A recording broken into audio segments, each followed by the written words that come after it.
नमस्कार दोस्तों, welcome to ज्योति पाठशाला। मैं हूं ज्योति और आज मैं आपके लिए लेकर आई हूं बायोलॉजी क्लास 1। तो आज से हम शुरू कर रहे हैं EMRS टायर 2 के लिए TGT साइंस में बायोलॉजी की फर्स्ट क्लास। तो ये क्लास EMRS टायर 2 के लिए, KVS NVS के लिए और DSSS के लिए बहुत ज़्यादा हेल्पफुल रहने वाली है। तो चलिए शुरू करते हैं आज का पहला टॉपिक, जो कि है सेल। सेल क्या होती है? कोशिका होती है। Cell is the fundamental structural and functional unit of life. यानी कि जो जीवन होता है उसकी क्या होती है? फंडामेंटल यानी कि मूलभूत, स्ट्रक्चरल एंड फंक्शनल यानी कि क्रियात्मक क्या हो जाएगी? इकाई होती है। तो सेल क्या है? Fundamental, structural and functional unit. Structural unit की बात करूँ कि सेल को स्ट्रक्चरल यूनिट क्यों कहा जाता है? क्योंकि जो सेल होती है ना, वो क्या करती हैं, जितने भी बेसिक स्ट्रक्चर होते हैं लिविंग ऑर्गेनिज्म के, वो क्या करेगी? सेल फॉर्म करती है। इसीलिए इसे क्या कहा जाता है? Structural unit. क्योंकि जो सेल है वो क्या करेगी? जितने भी बेसिक स्ट्रक्चर होंगे लिविंग ऑर्गेनिज्म के, उसको फॉर्म करती है। उसके अलावा अगर मैं बात करूँ कि इसको फंक्शनल यूनिट क्यों कहा जाता है, देखो, जितनी भी वाइटल प्रोसेसेस हैं जैसे कि respiration, growth, metabolism and reproduction, वो क्या होती है? सेल के अंदर ही अक्कर होती है। यानी कि सेल के अंदर क्या हो रही है, जितनी ये इतनी विटल लाइफ प्रोसेसेस हैं, रेस्पिरेशन हो गया, ग्रोथ हो गया, मेटाबॉलिज्म हो गया, रिप्रोडक्शन है, ये अक्कर होती हैं सेल के अंदर। इसीलिए इसको क्या कहा जाता है? फंक्शनल यूनिट भी कहा जाता है। तो इसको स्ट्रक्चरल यूनिट हम क्यों कह रहे थे? क्योंकि जितने भी बेसिक स्ट्रक्चर हैं लिविंग ऑर्गेनिज्म के, वो सेल फॉर्म करती हैं। उसके अलावा अगर मैं फंक्शनल यूनिट की बात करूँ तो जितनी भी वाइटल प्रोसेस होगी, respiration, growth, metabolism and reproduction है, वो सेल के अंदर ही होता है। इसीलिए इसको और क्या कहा जाता है? Functional unit. अब आते हैं, सेकंड टॉपिक है लेवल ऑफ बायोलॉजिकल ऑर्गेनाइजेशंस की। जो लेवल्स रहेंगे वो क्या क्या रहेंगे? देखो, सबसे पहले होती है सेल। सेल क्या है? बेसिक यूनिट होती है लाइफ की। सेल से मिलकर क्या बन जाएगा? टिश्यू। यानी कि सेल का जब ग्रुप फॉर्म होगा तो सेल मिलकर क्या बनाती हैं? टिश्यू। अब वही जब टिश्यू क्या होते हैं? ग्रुप में आते हैं। जब टिश्यू मिलते हैं तो क्या बनता है? ऑर्गन बनता है। और ऑर्गन के मिलने से क्या बनते हैं? ऑर्गन सिस्टम बनते हैं। और ऑर्गन सिस्टम के टुगेदर मिलने से क्या बन जाएंगे? ऑर्गेनिज्म या बॉडी। तो जो ऑर्गेनाइजेशन रहेगा वो क्या रहेगा? सबसे पहले आती है सेल। सेल से मिलकर बनेंगे टिश्यू, टिश्यू से मिलकर बनते हैं ऑर्गन, और ऑर्गन से मिलकर बनेगा ऑर्गन सिस्टम, और उससे मिलकर बनता है ऑर्गेनिज्म या बॉडी। यानी कि जो ग्रुप ऑफ सेल्स हैं वो क्या फॉर्म करती हैं? टिश्यू फॉर्म करती हैं। Group of tissue forms organ and group of organ forms organ system. और जितने भी ऑर्गन्स हैं वो क्या करेंगे? साथ में मिलकर के क्या फॉर्म करते हैं? ऑर्गेनिज्म। तो ये था बायोलॉजिकल ऑर्गेनाइजेशन। अब आती है कि जो सेल होती है, जो यानी कि जो बेसिक यूनिट है हमारी लाइफ की, उसकी डिस्कवरी किसने की? तो सबसे पहले आते हैं रॉबर्ट हुक। रॉबर्ट हुक ने 1665 में क्या ऑब्जर्व किया? एक डेड सेल को ऑब्जर्व किया था इन कॉर्क। रॉबर्ट हुक ने क्या किया? 1665 में एक डेड सेल को ऑब्जर्व किया कॉर्क में। अब जो इन्होंने क्या देखा कि जो सेल होती है वो कैसी थी? उसका स्ट्रक्चर कैसा था? हनीकॉम्ब लाइक या स्मॉल चैम्बर्स जैसा था। कि कैसा अपीयर हो रहा था? हनीकॉम्ब लाइक या स्मॉल चैम्बर्स लाइक। तो जो रॉबर्ट हुक थे उन्होंने ही क्या दी थी? सेल टर्म को क्या किया था? कोइन किया था। यानी कि सेल टर्म किसने दी थी? रॉबर्ट हुक ने। अब जो सेल है ना, जो ये वर्ड सेल है वो किससे आता है? लेटिन वर्ड से आता है सेलुला, और जिसका मतलब क्या होता है? टाइनी रूम्स, यानी कि छोटा कक्ष कह लो या छोटा कमरा कह लो। तो सबसे पहले हमने बात की है डिस्कवरी ऑफ सेल की। देखो, डिस्कवरी ऑफ सेल किसने की? सबसे पहले रॉबर्ट हुक ने 1665 में। अब जो इन्होंने ऑब्जर्व की थी वो सेल कैसी थी? डेड सेल थी। आपको ध्यान रखना है कि जो रॉबर्ट हुक ने सेल की डिस्कवरी की थी वो कैसे सेल की डिस्कवरी की थी? डेड सेल की, ना कि लिविंग सेल की। उसके अलावा इन्होंने देखा कि जो सेल होती है वो हनीकॉम्ब लाइक या स्मॉल चैम्बर लाइक दिखती है, और इन्होंने सेल टर्म को कोइन किया। उस जो सेल होती है वो किससे आती हैं? सेल लेटिन वर्ड से आते हैं सेलुला, और जिसका मतलब क्या होता है? Tiny rooms. अब जो रॉबर्ट हुक ने थी क्या डिस्कवर की थी? मैंने बताया आपको, डेड सेल को डिस्कवर किया था, ना कि लिविंग सेल को। अब नेक्स्ट आता है कि जो लिविंग सेल होती है उसकी डिस्कवरी किसने की? तो जो एंटन वैन लेवनहुक थे, एंटन वैन लेवनहुक ने 1674 में क्या किया था? पहली जो लिविंग सेल थी उसकी डिस्कवरी की थी। अब इन्होंने क्या किया था? माइक्रो ऑर्गेनिज्म को ऑब्जर्व किया था। किसमें किया था? पॉन्ड वाटर में। तो जो एंटन वैन लेवनहुक थे उन्होंने क्या किया? फर्स्ट जो फ्री लिविंग सेल थी पॉन्ड वाटर में, उसको डिस्कवर किया था। और इन्हें और क्या कहा जाता है? Father of microscopy. तो अगर आपसे क्वेश्चन पूछ लिया जाएगा कि जो फादर ऑफ माइक्रोस्कोपी कौन रहने वाले हैं, तो कौन रहेंगे? एंटन वैन लेवनहुक। ठीक है, तो जो पहली लिविंग सेल की डिस्कवरी की किसने की? एंटन वैन लेवनहुक ने की है। कब की है? 1674 में की है। अब इन्होंने क्या, और इनको क्या कहा जाता है? Father of microscopy. उस जो न्यूक्लियस है उसकी डिस्कवरी किसने की? तो जो रॉबर्ट ब्राउन थे, 1831 में उन्होंने क्या किया था, न्यूक्लियस को डिस्कवर किया था। और जो न्यूक्लियस क्या करता है, act as the control centre of the cell, यानी कि जो सेल होती है उसका जो कंट्रोल सेंटर होता है वो कौन रहेगा, न्यूक्लियस रहता है। अब आता है साइटोलॉजी। तो जो प्यूरकेंजी थे इन्होंने क्या दिया था, टर्म दी थी प्रोटोप्लाज्म। प्रोटोप्लाज्म क्या होता है, साइटोप्लाज्म प्लस न्यूक्लियस, यानी कि साइटोप्लाज्म प्लस न्यूक्लियस मिलकर क्या बनाते हैं, प्रोटोप्लाज्म। अब अगर मैं साइटोप्लाज्म की बात करूँ तो साइटोप्लाज्म क्या होता है, एक सेमी फ्लूइड मैट्रिक्स होता है। क्या होता है, एक सेमी फ्लूइड मैट्रिक्स होती हैं जहाँ क्या होती हैं, सेलुलर एक्टिविटीज़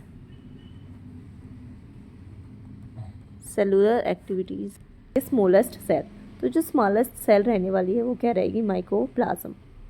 क्या है माइकोप्लाज्म, सबसे स्मॉलेस्ट सेल होती है और इसकी अगर मैं लेंथ की बात करूँ तो कितनी होती है, 0.3 माइक्रोमीटर। माइक्रोप्लाज्म क्या है, स्मॉलेस्ट सेल रहेगी जिसकी लेंथ रहेगी 0.3 माइक्रोमीटर इन लेंथ। उसके बाद अगर मैं लार्जेस्ट आइसोलेटेड सिंगल सेल की बात करूँ, किसकी बात कर रही हूँ मैं, लार्जेस्ट आइसोलेटेड सिंगल सेल, तो वो क्या होती है, एग ऑफ ओस्ट्रिक।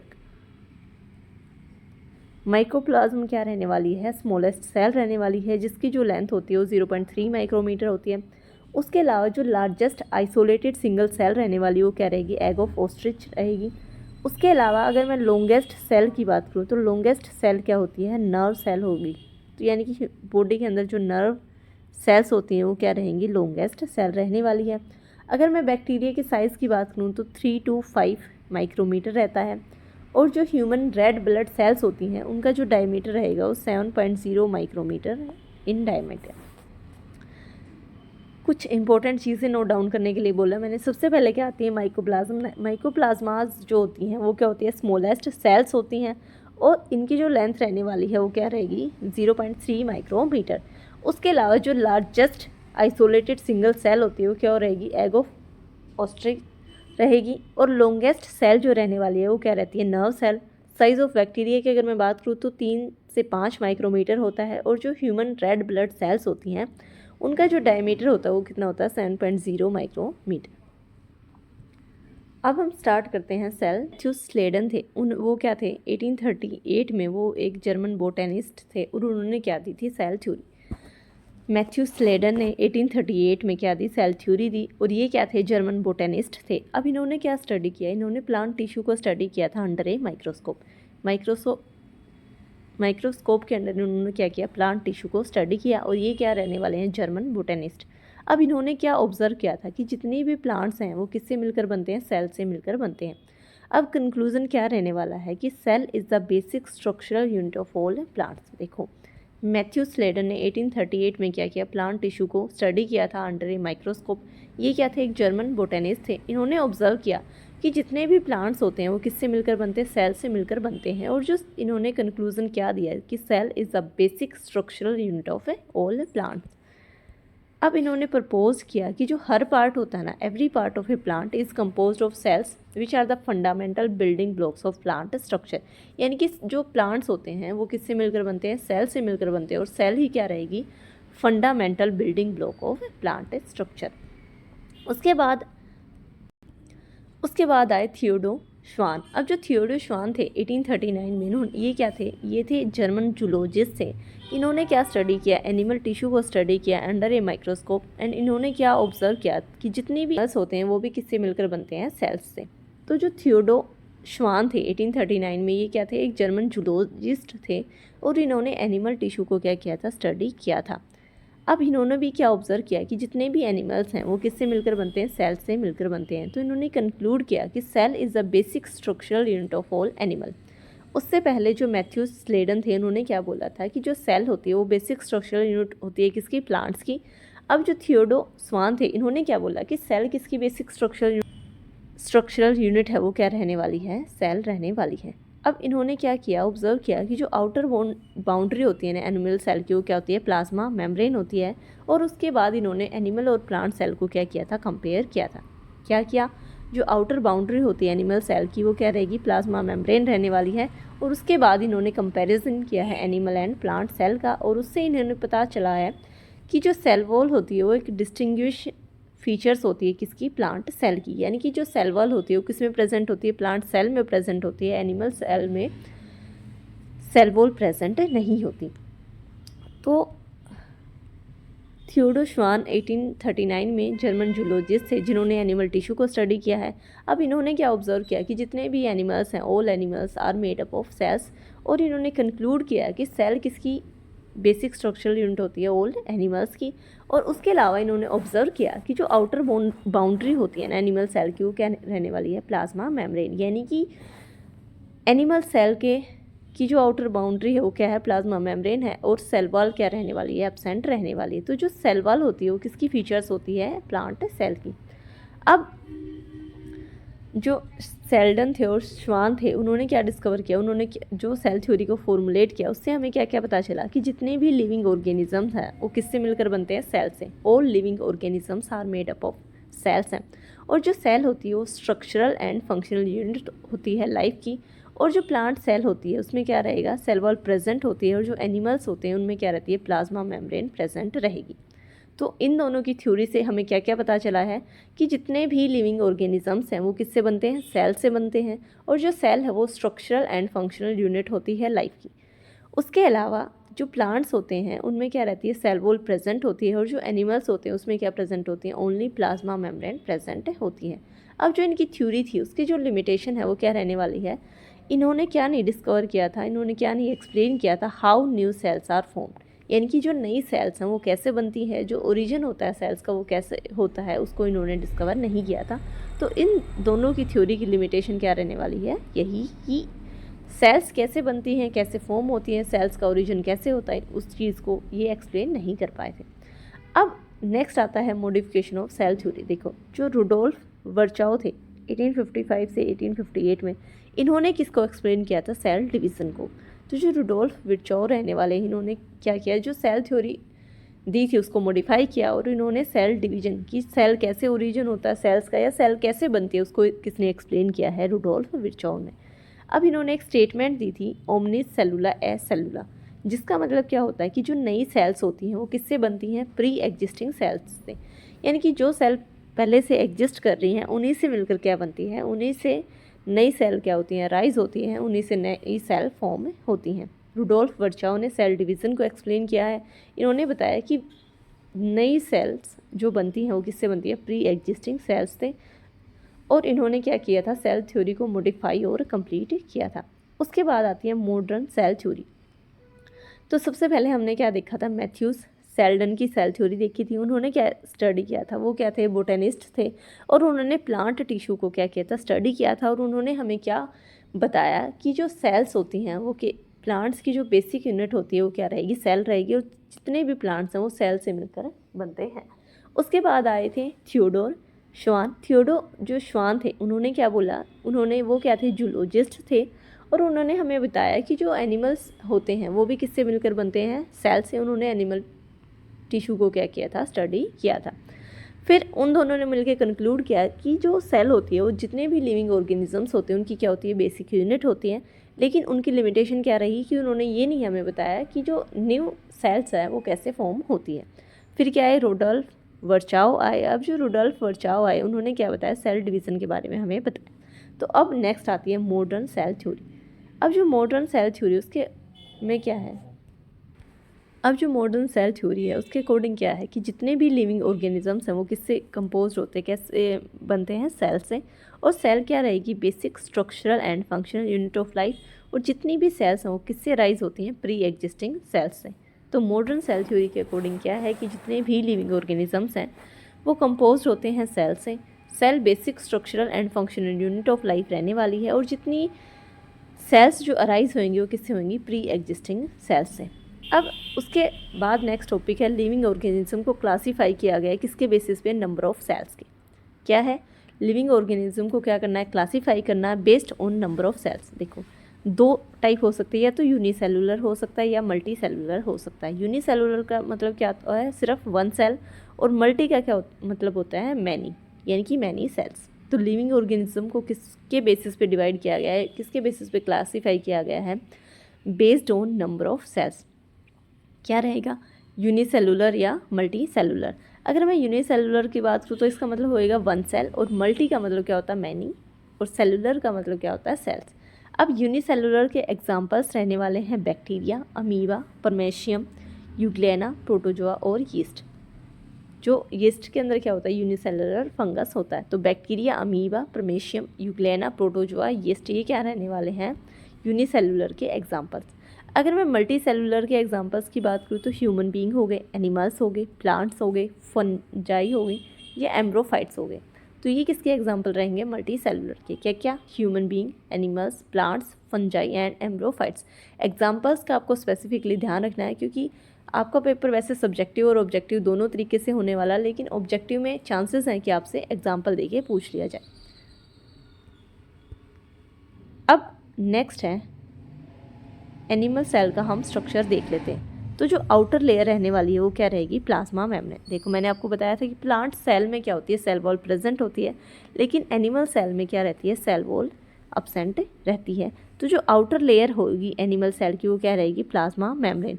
उसके अलावा क्या है, साइटोप्लाज्म। साइटोप्लाज्म क्या था, एक सेमी फ्लूइड मैट्रिक्स था जहाँ सेलुलर एक्टिविटीज़ और केमिकल जो रिएक्शन होती हैं वो क्या होती हैं, अक्कर होती हैं, उसे क्या कहते हैं, साइटोप्लाज्म। नेक्स्ट है न्यूक्लियस। देखो न्यूक्लियस क्या होता है, controls cell activities and store genetic material. यानी कि न्यूक्लियस के अंदर क्या होगा, जेनेटिक मटेरियल को स्टोर करता है, यानी कि डीएनए को स्टोर करेगा। उसके अलावा जो सेल एक्टिविटीज़ होती हैं उसको कौन कंट्रोल करता है, न्यूक्लियस करता है। उसके न्यूक्लियस के अंदर ही क्या होता है, न्यूक्लियोलस होता है। अब जो न्यूक्लियोलस होता है वो क्या करेगा, राइबोसोम्स को प्रोड्यूस करता है इनसाइड द न्यूक्लियस। ठीक है। अगर फिर माइटोकॉन्ड्रिया की अगर मैं बात करूँ, माइटोकॉन्ड्रिया क्या होता है, ये जनरेट करता है energy in the form of ATP, यानी कि एटीपी की फॉर्म में ये एनर्जी को जनरेट करता है, और इसको क्या कहा जाता है, पावर हाउस ऑफ सेल भी कहा जाता है। उसके अलावा होते हैं राइबोसोम्स। राइबोसोम्स क्या होती है, स्मॉल स्मॉल जो आपको स्ट्रक्चर दिख रहे हैं ये क्या है, राइबोसोम्स हैं। और जो राइबोसोम्स रहेगा उसका काम क्या रहेगा, प्रोटीन को सिंथेसाइज करना है, यानी कि राइबोसोम्स क्या करते हैं, सिंथेसाइज करते हैं प्रोटीन्स को। अब उसके बाद आते हैं एंडोप्लाज्मिक रेटिकुलम। जो एंडोप्लाज्मिक रेटिकुलम होता है, देखो ये दो टाइप हो जाता है, एक होता है रफ एंडोप्लाज्मिक रेटिकुलम। देखो ये एंडोप्लाज्मिक रेटिकुलम आपको दिख रहे हैं, उसके ऊपर अगर जो राइबोसोम्स हैं अगर प्रेजेंट है तो हम इसको क्या बोलेंगे, रफ एंडोप्लाज्मिक रेटिकुलम। और जो रफ एंडोप्लाज्मिक रेटिकुलम होता है उसका वो क्या करता है, वो ट्रांसपोर्ट एंड सिंथेसाइज प्रोटीन, यानी कि ट्रांसपोर्ट भी करेगा और उसके साथ साथ प्रोटीन को सिंथेसाइज भी करता है। उसके अलावा होते हैं, इस तरफ आपको ये दिख रहे होंगे जिस पे क्या नहीं है, जिस पे राइबोसोम्स प्रेजेंट नहीं होते तो उसको क्या बोलते हैं, स्मूथ एंडोप्लाज्मिक रेटिकुलम। अगर मैं स्मूथ एंडोप्लाज्मिक रेटिकुलम की बात करूँ तो ये लिपिड को सिंथेसाइज करते हैं और डिटॉक्सिफाई करते हैं केमिकल्स को। ठीक है। फिर आती है गोल्गी अपरेटस। ये जो आपको दिख रही है ये क्या है, गोल्गी अपरेटस है। और जो गोल्गी अपरेटस का काम होता है वो क्या करता है, modify, package and secrets proteins. Modify करेंगी, पैकेज करेंगी और साथ में प्रोटीन्स को क्या करती हैं, सिक्रेट्स करती हैं। फिर आते हैं लाइसोसोम्स। लाइसोसोम्स क्या करेंगे, डाइजेस्ट वेस्ट मटेरियल एंड वोन आउट ऑर्गेनेलीज, यानी कि जो भी वेस्ट मटेरियल्स होता है उसको क्या करते हैं, डाइजेस्ट करते हैं। और ये आपको वैक्यूल दिख रहा है, जो वैक्यूल है वो क्या करता है, store water, food and waste material. ठीक है। तो क्या करेगा, वाटर को, फूड को और वेस्ट मटेरियल को क्या करता है, स्टोर करता है। तो ये कुछ हमने मेन देख लिए हैं। उसके अलावा डिटेल में जितने भी सेल ऑर्गेनेलीज हैं उनके बारे में मैं आपको नेक्स्ट क्लासेस में डिस्कस करूँगी। तो सेल वॉल क्या नहीं होती, प्रेजेंट नहीं होती एनिमल सेल के अंदर। क्या होती है, प्लाज्मा मेम्ब्रेन होती है जो कि आउटर लेयर रहने वाली है। और जो मेम्ब्रेन होती है वो क्या करती है, कंट्रोल करती है movement of substance in and out of the cell, यानी कि क्या अंदर जाना है किसी सब्सटेंस को या आउट करना है, उसके मूवमेंट को कौन कंट्रोल करेगा, मेम्ब्रेन कंट्रोल करती है। उसके अलावा हमने क्या देखा है, साइटोप्लाज्म। साइटोप्लाज्म क्या होता है, एक फ्लूइड मैट्रिक्स होता है जहाँ सेलुलर एक्टिविटीज़ होती है। उसके अलावा न्यूक्लियस। न्यूक्लियस क्या करता है, जितनी भी सेल की एक्टिविटीज़ होती है उसको क्या करता है, कंट्रोल करता है और जेनेटिक मटेरियल को स्टोर करेगा। न्यूक्लियस के ही अंदर क्या होता है, न्यूक्लियोलस होता है जो कि राइबोसोम्स को क्या करता है, प्रोड्यूस कर सकता है इनसाइड द न्यूक्लियस। फिर आता है माइटोकॉन्ड्रिया। माइटोकॉन्ड्रिया का काम क्या रहने वाला है, generate energy in the form of ATP. फिर आते हैं राइबोसोम्स जो कि प्रोटीन को सिंथेसाइज करते हैं। फिर आते हैं रफ एंडोप्लाज्मिक रेटिकुलम जो कि ट्रांसपोर्ट करेंगे और सिंथेसाइज करेंगे प्रोटीन को। और उसके अलावा आते हैं स्मूथ एंडोप्लाज्मिक रेटिकुलम जो सिंथेसाइज करेंगे लिपिड को एंड डिटॉक्सिफाई केमिकल्स। फिर गोल्गी अपरेटस के बारे में मैंने आपको बताया है। गोल्गी अपरेटस ये आप देख सकते हो, इसका जो काम रहेगा वो modify, package and secrets proteins हैं। उसके अलावा हमने क्या देखे, लाइजोसोम्स देखे हैं। जो लाइजोसोम्स होते हैं वो क्या करेंगे, डाइजेस्ट करते हैं वेस्ट मटेरियल को, और जो वैक्यूल होता है उसमें क्या स्टोर होता है, water, food and waste material. तो ये किसका स्ट्रक्चर देख लिया हमने, एनिमल सेल्स का। उसके अलावा नेक्स्ट टॉपिक आता है टाइप्स ऑफ सेल्स। अब जो तो एक होती है प्रोकैरियोटिक सेल और दूसरी हो जाएगी यूकैरियोटिक सेल। देखो, प्रो का मतलब क्या होता है, प्रीमिटिव, और कैरियोटिक का मतलब क्या होता है, न्यूक्लियस। प्रो का मतलब क्या हो जाएगा, प्रीमिटिव, और कैरियोटिक का मतलब क्या होता है, न्यूक्लियस। यानी कि जो कैरियोटिक सेल्स होती हैं उसमें क्या प्रेजेंट होता है, प्रीमिटिव न्यूक्लियस। अब जो न्यूक्लियस मटेरियल होता है ना, not enclosed bye nuclear membrane, इसलिए इनको क्या कहते हैं, प्रोकैरियोटिक सेल्स। क्या रहेगा, जो भी न्यूक्लियर मटेरियल रहेगा वो न्यूक्लियर मेम्ब्रेन के द्वारा क्या नहीं रहता, इनक्लोज्ड नहीं रहता। यानी कि जो डीएनए होता है वो कैसा होता है, नेक्ड होता है, not associated with histone proteins. क्या रहने वाला, प्रो का मतलब क्या होता है, प्रीमिटिव, और कैरियोटिक का मतलब क्या होता है, न्यूक्लियस। यानी कि प्रीमिटिव न्यूक्लियस रहने वाला है। जो भी न्यूक्लियर मटेरियल होगा वो क्या नहीं होगा, not enclosed bye nuclear membrane. उसके अलावा अगर मैं बात करूँ तो जो डीएनए होता है वो नेक्ड रहेगा, not associated with histone protein. No membrane bound organelles क्या नहीं होते, प्रेजेंट नहीं रहेंगे। जो सेल होती है जनरली स्मॉल होती है और सिंपलर होती है, और जो न्यूक्लियस होता है not surrounded by nuclear membrane. Prokaryotic क्या है, सेल्स हैं जिसमें क्या होता है, प्रीमिटिव। प्रो का मतलब होता है प्रीमिटिव, और कैरियोटिक का मतलब होता है न्यूक्लियस। यानी कि जो न्यूक्लियर मटेरियल रहने वाला है not enclosed bye nuclear membrane. उसके अलावा जो डीएनए होता है वो नेक्ड होता है और एसोसिएटेड विद नहीं होता है किसके साथ, हिस्टोन प्रोटीन के साथ। कोई भी मेम्ब्रेन बाउंड ऑर्गेनली नहीं प्रेजेंट होता। और जो सेल डिवीज़न होता है वो कैसे होता है, बाइनरी फ्यूजन के द्वारा होता है। और जनरली सिंपल एंड स्मॉलर क्या होती हैं, सेल्स होती हैं। मोस्टली क्या होते हैं प्रोकैरियोटिक सेल्स, यूनिसेलुलर रहने वाली है। यूनिसेलुलर का मतलब पीछे ही हमने पढ़ा था कैसे होती है, वन सेल जिसके अंदर होती है। Ribosomes are present but not membrane bound, यानी कि राइबोसोम्स प्रेजेंट होते हैं लेकिन मेम्ब्रेन बाउंड नहीं रहने वाले हैं।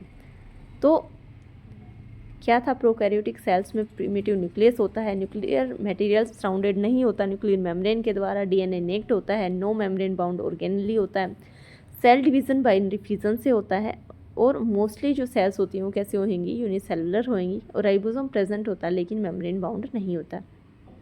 अगर मैं सेल स्ट्रक्चर की बात करूँ तो कैसा रहेगा, पीछे ही मैंने आपको बताया था कि प्लांट सेल की खासियत क्या होती है, उनकी जो मेन फीचर्स होती है वो क्या रहती है, सेल वॉल रहती है।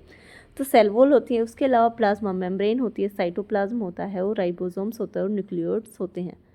क्या क्या रहने वाली है, cell wall, plasma membrane, cytoplasm, ribosome. और अगर मैं एग्जांपल्स की बात करूं तो bacteria, cyanobacteria, blue green algae, mycoplasma and PPLO. PPLO क्या होता है, प्लूरो निमोनियन लाइक ऑर्गेनिजम्स। क्या रहेगा, निमोनियन लाइक ऑर्गेनिजम्स।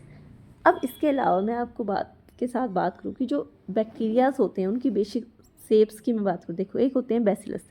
अगर बेसिलस की मैं बात करूँ, बेसिलस की अगर मैं बात करूँ तो कैसे होते हैं, रोड लाइक होते हैं। यानी कि इस तरीके की जो शेप होती है, 4 बेसिक शेप्स मैं आपको बता रही हूँ बैक्टीरिया की। सबसे पहले होते हैं बेसिलस। बेसिलस में जो रोड लाइक क्या होती है, शेप रहने वाली है। उसके अलावा फिर होते हैं कोकस। अब जो इनकी शेप रहती है वो क्या रहती है, स्पेरिकल रहती है। फिर आता है विब्रो, स्पाइरलम। स्पाइरलम में जो शेप रहेगी वो कैसी रहेगी, स्पाइरल लाइक। तो बेसिक जो शेप्स होती हैं बैक्टीरियाज की वो कैसी रहने वाली हैं, बेसिलस। बेसिलस में कैसी रहती है, रोड लाइक होती हैं। उसके बाद आती है कोकस, स्पेरिकल रहेगी। फिर आता है विब्रियो। विब्रियो जो रहेगा, विब्रियो जो रहेगा उसका जो शेप रहेगी वो कैसी होती है, कोमा लाइक होती है। और स्पाइरलम में जो शेप रहेगी वो कैसी रहती है, स्पाइरल टाइप रहती है। अब नेक्स्ट है यूकैरियोटिक सेल्स। अब यू का मतलब क्या होता है, एडवांस, और कैरियोटिक का मतलब क्या होता है, न्यूक्लियस। यानी कि वेल डिफाइंड क्या रहने वाला है, न्यूक्लियस रहने वाला है। क्या रहेगा, वेल डिफाइंड न्यूक्लियस रहता है।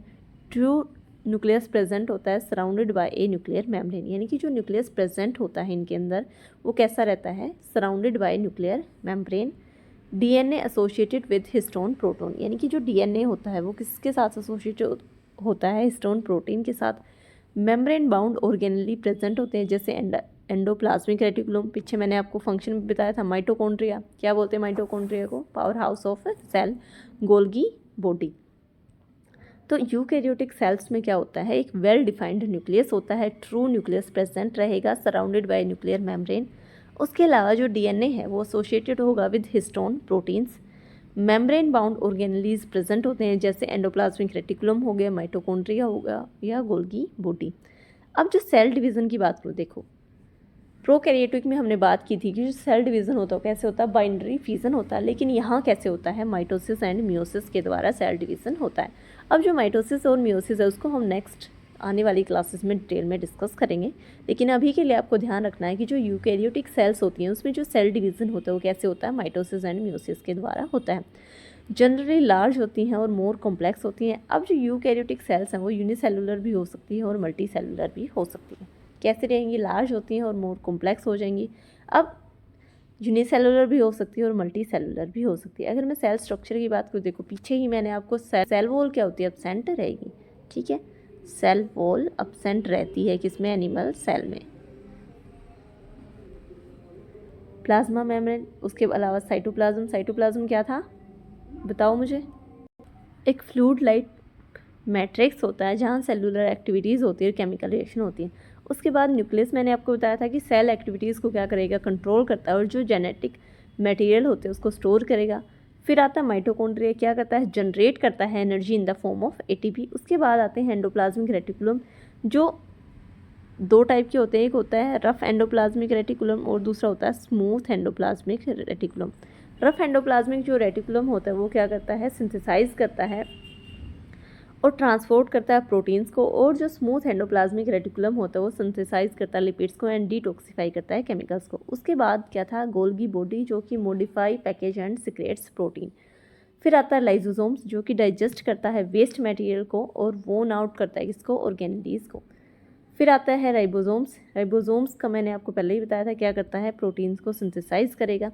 और एग्जांपल्स क्या क्या रहेंगे यूकैरियोटिक्स के, प्लांट्स, एनिमल्स, फंजाई। तो ये थी आज की क्लास जिसमें हमने डिस्कस किया है। एक बार हम रिवाइज कर लेते हैं कि सेल क्या होती है, fundamental structural and functional unit होती है लाइफ की। स्ट्रक्चरल यूनिट हम क्यों बोलते हैं, क्योंकि बेसिक स्ट्रक्चर है लिविंग ऑर्गेनिज्म का वो फॉर्म करती है।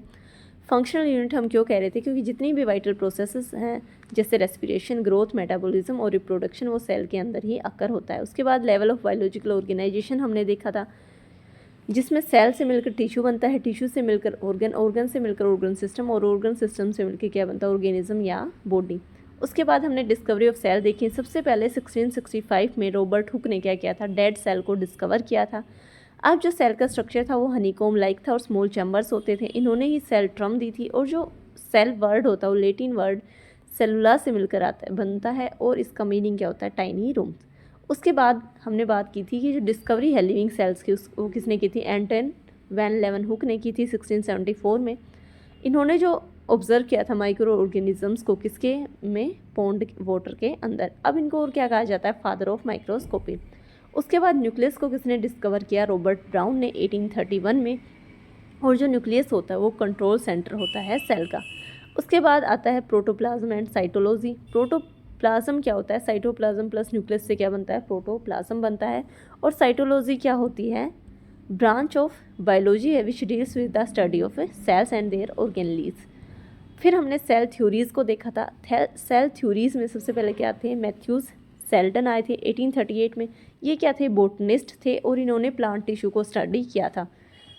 ऑब्जर्व किया था कि जितने भी प्लांट्स हैं वो किससे मिलकर बनते हैं, सेल्स से मिलकर बनते हैं। और सेल क्या होती है, बेसिक स्ट्रक्चरल यूनिट होती है जितने सारे प्लांट्स की। अब इन्होंने क्या प्रपोज किया था कि हर जो पार्ट होता है प्लांट का वो कंपोज्ड होता है सेल के द्वारा, और यही क्या रहेगी, fundamental building blocks of plant structure. उसके बाद आए थियोडो शेवान। इन्होंने क्या किया, ये 1839 में एनिमल टिश्यू को क्या कहता, स्टडी किया था। ये क्या थे, जर्मन जूलॉजिस्ट थे। अब इन्होंने क्या कंक्लूड किया कि बेसिक स्ट्रक्चरल यूनिट होती है किसकी, ऑल एनिमल्स की क्या रहेगी, सेल रहने वाली है। अब इन्होंने और क्या ऑब्जर्व किया कि जो आउटर बाउंड्री होती है ना एनिमल सेल की, वो क्या रहेगी, प्लाज्मा मेम्ब्रेन रहेगी। अब उसके अलावा इन्होंने बताया कि जो सेल वॉल होती है वो डिस्टिंग्विश फीचर्स होती है किसकी, प्लांट सेल की। अब जो इन दोनों ने मिलकर थ्योरी दी उससे हमें क्या पता चला कि जितने भी लिविंग ऑर्गेनिजम्स होते हैं वो सेल से मिलकर बनते हैं। और सेल क्या है, स्ट्रक्चरल और फंक्शनल यूनिट ऑफ लाइफ। और प्लांट में क्या होती है, सेल वॉल प्रेजेंट होती है, और एनिमल्स में क्या होती है, सेल वॉल एब्सेंट होती हैं। उनके में सिर्फ प्लाज्मा मेम्ब्रेन प्रेजेंट रहेगी। लिमिटेशन क्या थी कि इन्होंने ये नहीं बताया कि न्यू सेल कैसे बनती है, इनकी सेल के ओरिजिन को इन्होंने डिस्कस नहीं किया। उसके बाद modification of cell theory, Rudolf Virchow आए। अब इन्होंने क्या किया था, सेल डिवीज़न को एक्सप्लेन किया था और इन्होंने बताया कि जो नई सेल हैं वो पुरानी सेल से ही बनती हैं। उसके बाद मॉडर्न सेल थ्योरी आई, जिसमें हमें पता चला कि जितने भी लिविंग ऑर्गेनिजम्स हैं वो सेल से मिलकर बनते हैं और सेल होती है basic structural and functional unit of life. और सेल कैसे अराइज होंगी, फ्रॉम प्री एग्जिस्टिंग सेल्स। अब जो लिविंग ऑर्गेनिजम्स हैं, नंबर ऑफ सेल्स के बेसिस पे कितने टाइप के हो जाएंगे, 2 यूनिसेलुलर हो जाएंगे या मल्टी सेलुलर। यूनी का मतलब क्या होता है, 1 एंड मल्टी का मतलब होता है मैनी, तो 1 सेल या मैनी सेल्स। यूनिसेलुलर के एग्जांपल्स रहेंगे bacteria, amoeba, paramecium, euglena, protozoa. और मैनी सेल्स में मल्टी सेलुलर के एग्जांपल्स रहने वाले human being, animals, plant, fungi and embryophytes. फिर हमने स्ट्रक्चर देखा था एनिमल सेल का, जो बाहर वाली मेम्ब्रेन रहेगी प्लाज्मा मेम्ब्रेन, जो अंदर का फ्लूइड होता है वो क्या होता है, साइटोप्लाज्म होता है। उसके अलावा हमने देखा माइटोकॉन्ड्रिया, राइबोसोम्स क्या होते हैं, न्यूक्लियस क्या होता है, क्या करेगा, कंट्रोल करता है सेल को। फिर हमने देखे हैं टाइप ऑफ सेल्स, जिसमें प्रोकैरियोटिक सेल्स आ गया। प्रोकैरियोटिक, प्रो का मतलब होता है प्रीमिटिव और कैरियोटिक का मतलब क्या हो जाएगा, न्यूक्लियस। तो जो न्यूक्लियर मटेरियल होता है वो न्यूक्लियर मेम्ब्रेन के द्वारा क्या नहीं होता, इनक्लोज्ड नहीं होता, डीएनए नेक्ड होता है, कोई मेम्ब्रेन बाउंड ऑर्गेनली प्रेजेंट नहीं होता। सेल डिवीज़न कैसे होती है, बाइनरी फिजन के द्वारा होती है, मोस्टली यूनिसेलुलर होते हैं। उसके अलावा जो सेल का स्ट्रक्चर था वो कैसे कैसे रहेगा, सेल वॉल होगी सबसे पहले, उसके बाद प्लाज्मा मेम्ब्रेन, साइटोप्लाज्म, राइबोसोम्स और न्यूक्लियोइड्स। एग्जाम्पल क्या क्या रहेंगे, bacteria, cyanobacteria, blue green algae and mycoplasma और पीपीएलओ। उसके अलावा बैसिलस, मैंने बैक्टीरिया के टाइप बताए थे, बैसिलस जिसमें रोड लाइक होता है, उसके अलावा कोकस जिसमें स्पेरिकल होएगा, विर्बियो जिसमें कोमा लाइक होता है और स्पाइरलम जिसमें स्पाइरल लाइक स्ट्रक्चर रहने वाला है। फिर हमने डिस्कस किया यूकैरियोटिक सेल्स क्या होती हैं, वेल डिफाइंड न्यूक्लियस होता है इनके अंदर, और ट्रू न्यूक्लियस क्या रहता है, प्रेजेंट रहता है सराउंडेड बाय न्यूक्लियर मेम्ब्रेन। अब जो डीएनए होता है वो एसोसिएटेड होता है with histone protein, membrane bound organelle present होते हैं, जैसे एंडोप्लाज्मिक रेटिकुलम हो गया, माइटोकॉन्ड्रिया हो गया, गोल्गी बॉडी होगी। और जो सेल डिवीजन होता है वो कैसे होता है, माइटोसिस और मियोसिस के द्वारा होता है, जिसको हम आने वाली क्लासेस में डिटेल में डिस्कस करने वाले हैं। अब ये यूनिसेलुलर भी हो सकती है और मल्टी सेलुलर भी। सेल का जो स्ट्रक्चर हमने पहले ही देख लिया है, क्या रहेगी, सेल वॉल एब्सेंट रहती है, प्लाज्मा मेम्ब्रेन प्रेजेंट होती है, साइटोप्लाज्म क्या करता है, मैंने पहले भी आपको बता दिया है, फ्लूइड होता है जहाँ क्या होता है, सेलुलर एक्टिविटीज़ और केमिकल रिएक्शन अक्कर होती है। न्यूक्लियस क्या करेगा, सेल एक्टिविटीज़ को कंट्रोल करता है। माइटोकॉन्ड्रिया क्या करता है, जनरेट करता है एनर्जी को। एंडोप्लाज्मिक रेटिकुलम और गोल्गी बॉडी क्या करती हैं, modify package and secrets protein. Lysosomes का क्या काम होता है, डाइजेस्ट वेस्ट मटेरियल। और राइबोसोम्स क्या करते हैं, प्रोटीन को सिंथेसाइज करते हैं। ठीक है, एग्जाम्पल क्या रहेंगे, प्लांट, एनिमल, फंजाई, प्रोटिस्ट। उसके अलावा मैंने आपको नोट डाउन करने के लिए बोला था कि जो स्मॉलेस्ट सेल थी वो क्या रहेगी, माइकोप्लाज्म रहेगी। क्या रहेगी, माइकोप्लाज्म रहेगी। जो इसकी लेंथ रहने वाली है वो कितनी रहेगी, 0.3 माइक्रोमीटर। जो लार्जेस्ट आइसोलेटेड सिंगल सेल होती है वो क्या होगी, एग ऑफ, ये क्या रहने वाली है, single largest isolated single cell. उसके अलावा लॉन्गेस्ट जो सेल होती है वो क्या रहेगी, नर्व सेल।